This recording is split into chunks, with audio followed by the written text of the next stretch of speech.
بسم اللہ الرحمن الرحیم۔ السلام علیکم ورحمۃ اللہ وبرکاتہ۔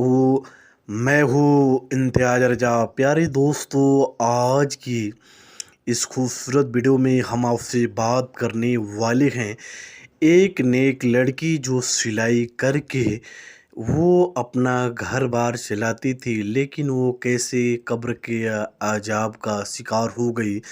پیارے دوستو، اس ویڈیو میں اسی واقعہ کے اوپر ہم بات کرنے والے ہیں، تو آپ سے گزارش اس ویڈیو کو پورا ضرور دیکھیے گا۔ پیارے دوستو، نفیسہ نام کی ایک لڑکی تھی جو سلائی کر کے اپنا گھر بار چلایا کرتی تھی، اور اس کی ایک ماں تھی۔ پیارے دوستو، نفیسہ طرح طرح کی کپڑے سلائی کرتی تھی، اور اس سے ایک گھر کا جو نظام تھا وہ چل رہا تھا۔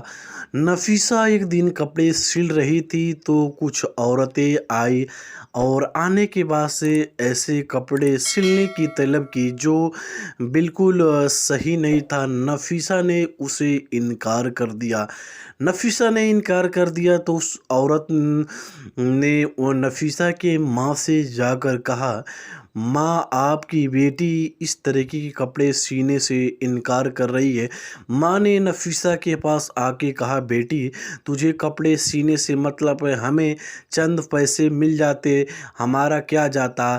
تو نفیسہ نے انکار کر دیا، ماں، میں ایسے کپڑے نہیں سی سکتی جس سے جسم کا آدھا حصہ نظر آتا ہو۔